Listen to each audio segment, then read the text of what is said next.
Hello, and thank you so much for joining us today. I'm going to start in just a few minutes. I see some people signing on, so if you just bear with me, and then we'll go ahead and begin.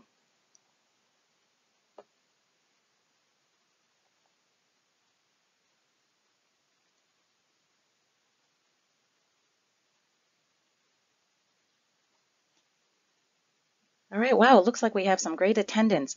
I'm going to go ahead and start to respect your time because I know that we all have such busy schedules.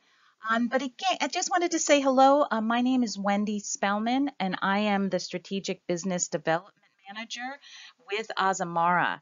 So I'm excited to be able to share some information on Azamara with you today and also talk to you a bit about Greece. So these are the three Azamara ships, and the Azamara Journey, the Azamara Quest, and the Azamara Pursuit. We really are just the right size, not too big, not too small. Each ship carries about 700 guests and approximately 400 crew members. So you really will never feel crowded. Yet the ships are really large enough so that you meet new people every day.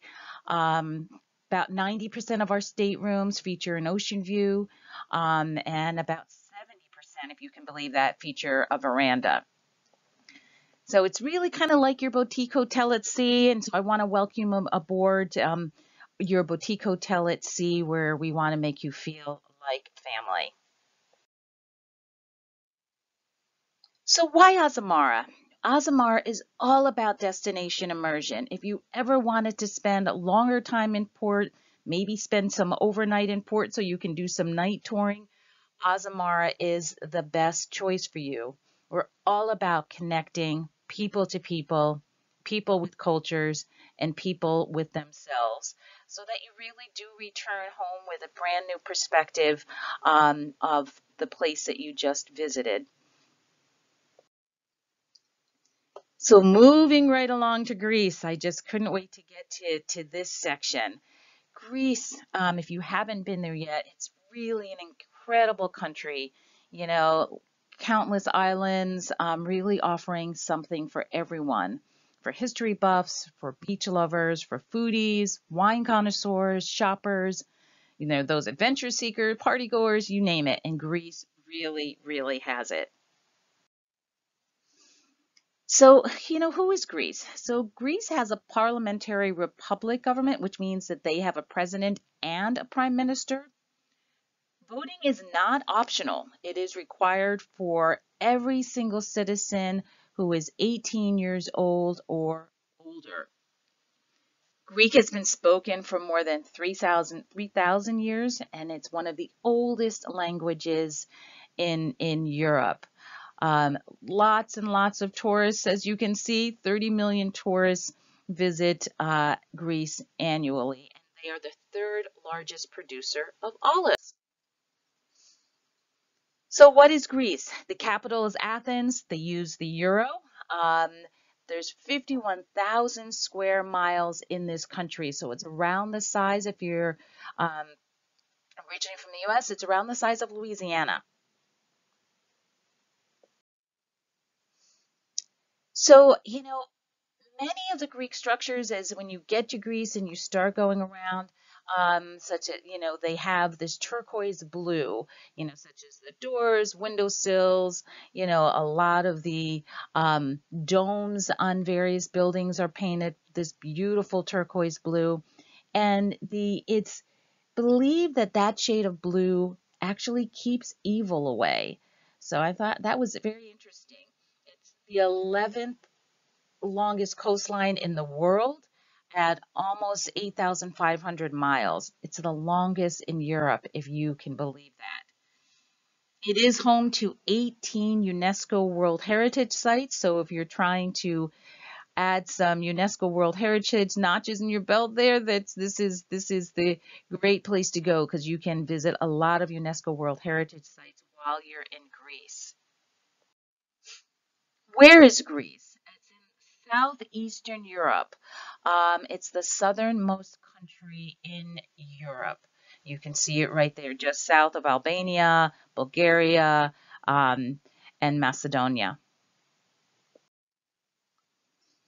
So if you're asking now, where does Azamara go? Since we're talking cruising and we're talking Azamara, these are all of the ports of call that we will be visiting in 21 and 22. Literally hitting 26 unique ports of call in 2022. So I'm not going to talk about all of them today, but this is just a highlight of all of the different ports that we will be going to. So, but I will be talking about some really cool spots that we sailed. So how to see Greece? So again, we are going to a lot of different ports, which means that adds up to a lot of sailings in 2021 and 2022. So again, we have our Greece intensive voyages, and that means that most of the ports of call are going to be in Greece. There's other voyages that we go to that hit Croatia and Israel that also make ports of call in Greece. So when is the best time to go to Greece is a question I am asked often. July and August can be a little hot, and get a little bit crowded. But mid-April, May, mid-September, October, are really the best times for weather, cost, and more moderate crowds. Winter can be kind of rainy and cold, but it also is a less expensive time to travel. But restaurants and hotels do close down a bit during this time. So Greece has, as I mentioned, incredible history and fascinating culture dating back centuries, with 18 UNESCO World Heritage Sites and more than 100 archaeological sites, and theaters and temples. It really is a great playground for history lovers. And, I'm going to kind of just highlight the top 10 UNESCO World Heritage Sites in Greece, starting with number 1, the Acropolis. Of course, I'm sure that probably didn't surprise many of you. The Acropolis, it's located on a rocky hill high above the city of Athens, and really contains the remains of several ancient buildings. It's great architecturally and historic significance. So again, don't have to say a lot about the Acropolis. Most people are very familiar about this. Delphi is one of the most famous historic sites in Greece, and it's known as the sanctuary of Apollo and the shrine of his oracle. So it's about 2 hours from Athens and definitely worth going to check out. Delos, this can be accessed during your visit in Mykonos. It's a small rocky island and was one of the most sacred places of ancient Greece. And it's believed to be the birthplace of Zeus's twin children, Apollo and Artemis. Number 4 on this list is a monastery of St. John. And again, you will be visiting this, or you can choose to see this while you're in Patmos, on the island of Patmos. It is named after St. John of Patmos, considered the author of the book of Revelations. And of course, Rhodes. Rhodes is one of the best preserved and largest inhabited medieval towns in Europe. The Knight of St. John occupied Rhodes from 1309 to 1523. And again, the city was built with up to 40 feet thick walls that run about 2.5 miles long. So really a well-preserved historical site to visit.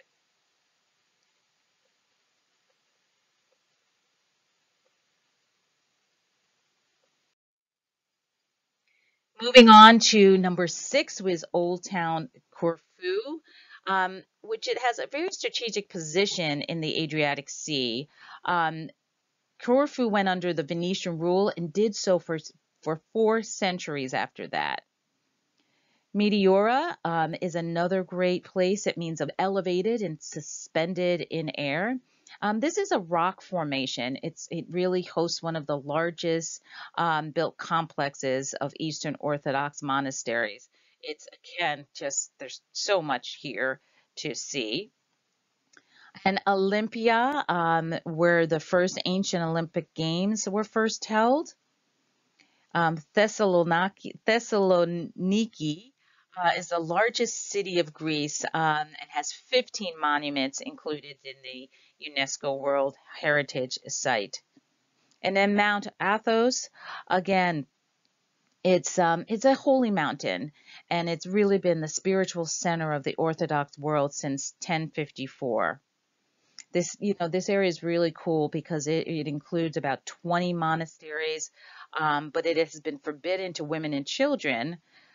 So your shore excursion here will have to kind of be a more scenic cruise along the coastline.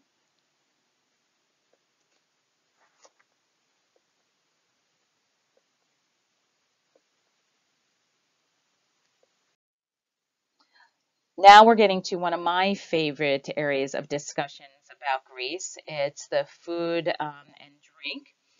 Greece has a great variety of food and drink um, with lots of choices for Greek wines, local liquors, and of course, world-renowned dishes.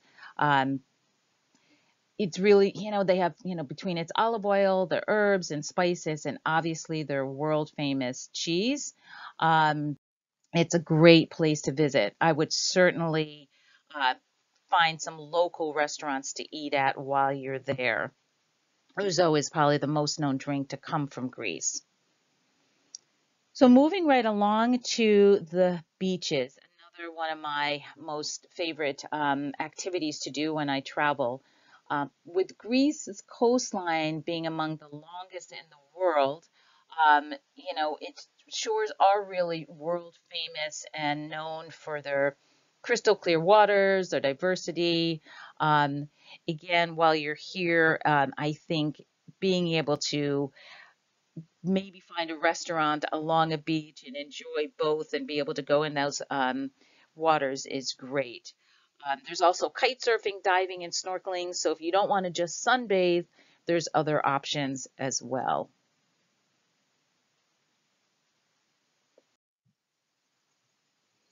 So again, I continue to kind of throw out there why Greece. Each island really offers something incredibly unique. It could be, just, wonderful beaches, but the landscapes change. So it could be rugged mountains, obviously the beaches, beautiful lush green valleys, and they even have some quiet lakes and beautiful forests. So really, Greece, in my opinion, has it all. So why Greece again? Truly something for everyone between their vibrant nightlife. They're known to be a very hospitable country. They are friendly. When I was there, I couldn't even believe how um, friendly they were, and they're very generous, often inviting you into their homes. So it's just such a lovely, lovely place to visit. So moving on to, I'm hoping why a lot of you are joining me today to learn about. It's about our one of our voyages that goes to Greece, and I'm going to spend time talking about our Greece intensive voyage that is on the Azamara pursuit. And you embark in Athens on May 16th. So it's 7 nights round trip out of Athens, which includes 4 late nights. The other dates that have this identical itinerary are May 9th, 23rd, 30th, and June 6th. So spending time on this slide for a few moments, it really just highlights what I've been trying to emphasize is our longer time in port. So, we can get there at 8 o'clock in the morning, and for Mykonos, we don't leave there till 10 o'clock at night. So again, you get to experience these destinations during the day and also in the evening as well. So Athens, where you embark and debark on this cruise, we start in Athens. Again, it's home to the Acropolis. It's been inhabited for 7,000 years, and it's one of the oldest European cities. And for those archaeological or history buffs, Athens is a must-see. Again, there's plenty of beaches and hillsides, but Athens is really, really fantastic. Great food, great shopping. We really are about 45 to 60 minutes, depending on traffic, from the airport to the port. So keep that in mind as you're booking your air travel. For a lot of the destinations that Azamara takes you to, I always suggest doing a couple nights pre or post.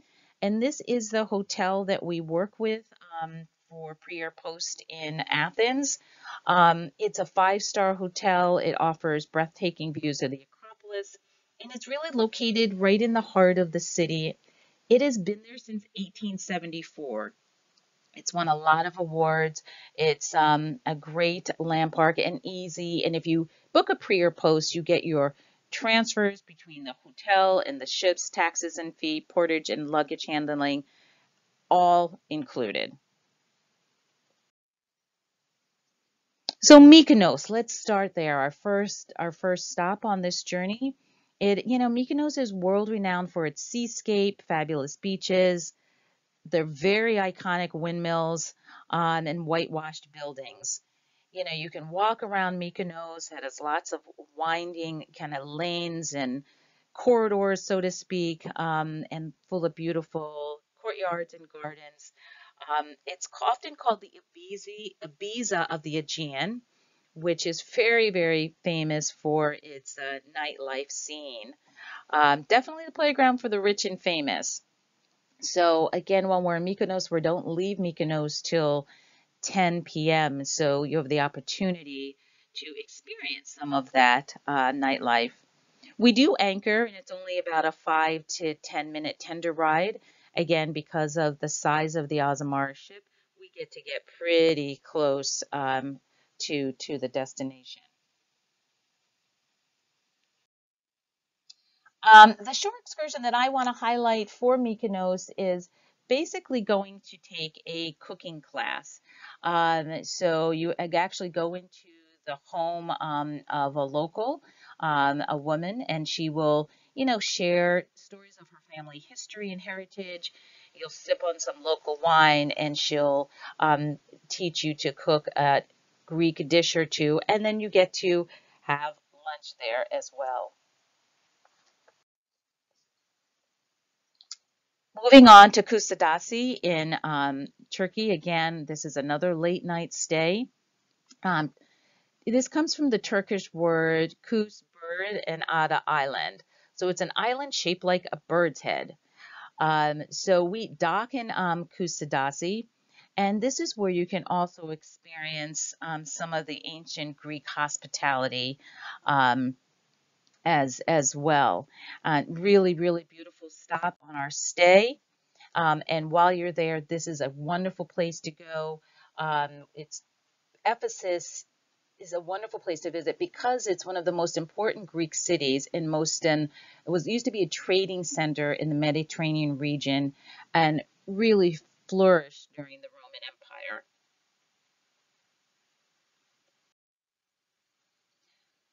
Sailing right along to Patmos, we are there starting at 8 in the morning, and this is said to be the home of St. John, the author of the book of Revelations.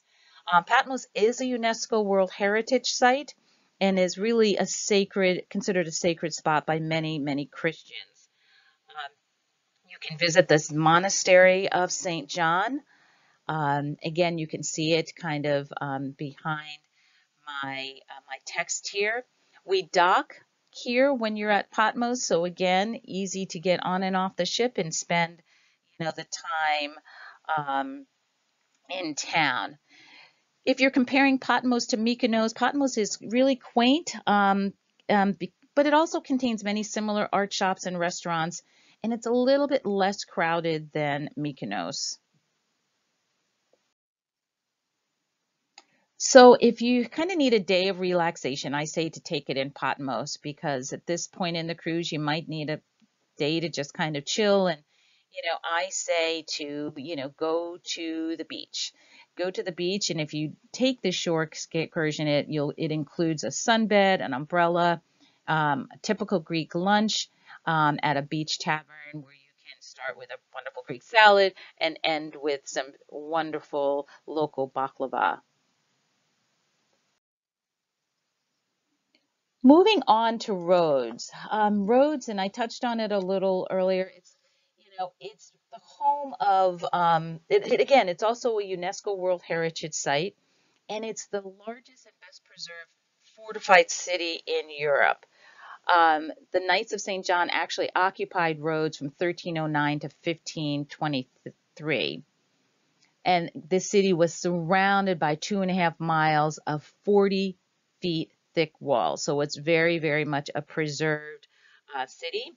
We also dock here at Rhodes. So you get into the heart of Rhodes, literally a 5-minute walk from the beach. Again, you get to experience Rhodes by night. Which is these pictures don't even capture half of it, but a really fun place to go and enjoy, a lively performance of some traditional Greek songs and local wines, and so much that you can do in Rhodes in the evening. Moving on to Santorini, again, a late night stay here in Santorini. Santorini was nicknamed the Wine Island, and because some of the wines in Greece come from this area. The beaches here are incredibly dramatic. I absolutely love Santorini, to be able to go up and tour around. You get a lot of that turquoise blue on the doors and the domes. You get to look down and see the Azamara ship in the caldera there. Talk about some beautiful pictures. I loved the sunsets in Santorini. It's really, really, really famous for the sunset and the beautiful sunset pictures you can get there. So I say try and find a restaurant you might want to have dinner with on land, and make sure you get a spot where you can get some of the best pictures of the sun. So the best of Santorini tour is the one that I really like to talk about. There's so many amazing things to do, but this lets you visit a traditional winery for some wine tasting. Then you get to go off and explore and see some wonderful views from in the town of Oia. You have a Greek lunch and, very lively Greek celebration. So this tour, I think, really kind of brings it all together. Heraklion, again, we get there early in the morning, and this is the capital of Crete. A great place to visit. Probably the most popular attraction here is the Palace of Knossos, which was the center of the Minoan village. One of the things I would suggest doing is doing this very fun, adventurous four-wheel drive tour around this area. So it's kind of like you taste your way through Crete. It's a very scenic drive, takes you through a lot of olive groves. You'll meet local hosts and, try some wonderful olive oil and rocky tasting. You go way up into the mountains in a four-wheel drive vehicle, and you actually meet a local shepherd who will basically introduce you to his goats. You get to sample some of the shepherd's homemade cheese. So again, this is really a lot of taste testing as you go around this location. And hard to believe we are already back in Athens. If you didn't do a pre-stay, I definitely would suggest doing a post-stay here. If you have a transfer, your flight isn't till later that evening, go in to see some of the sites in Athens. Go to the Acropolis. So I would suggest doing the Acropolis with a transfer to the airport. So you get to, enjoy some of the sites in Athens, but also get your transfers already set up and paid for. So again, this is Greece. I hope that I've given you, something to look forward to. Greece has so much to offer, truly something for everyone between history, mythology, landscapes, religion, beaches, lots of adventure, and lots of stunning views and sunsets.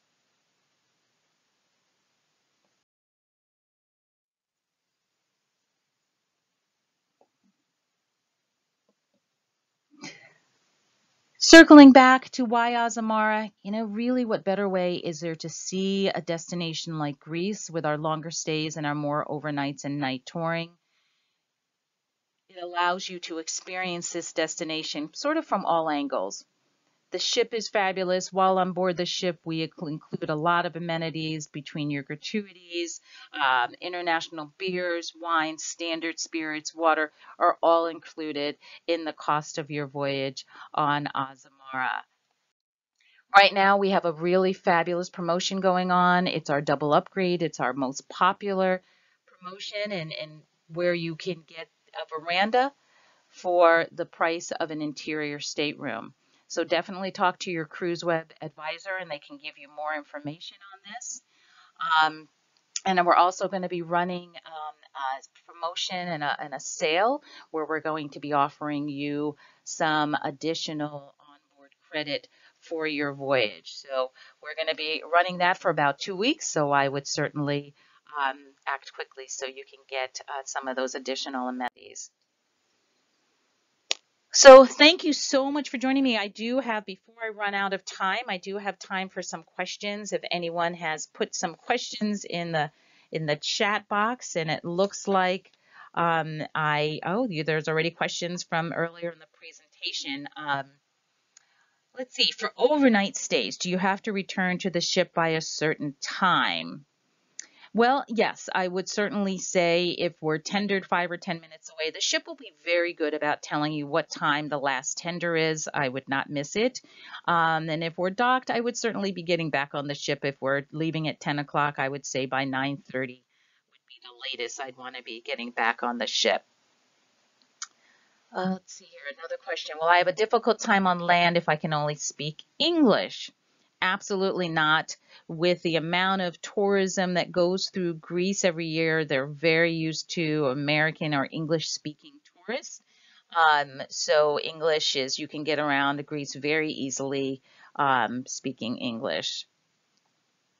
What is the best time to visit Greece? Oh, I already answered that. Typical weather. So again, looking April, May, you kind of want to gauge when it's going to be temperate, nice weather without it being too hot. My favorite port of call in Greece is Santorini. Absolutely love Santorini. Could have spent days there because it had everything between the beaches, the views, the sunsets were absolutely breathtaking. And someone's asking about taking multiple shore excursions in a day. Well, I would say yes, especially if it's a late night stay. You could do a shore excursion during the day, and then you could do an evening shore excursion. So, really taking advantage of our longer stay in port. Well, I'm approaching, my time limit here. So if you have any additional questions, or if I didn't get to your question, someone at the cruise web will definitely be following up with you to answer any of those questions. But again, I really appreciate your time today. Thank you.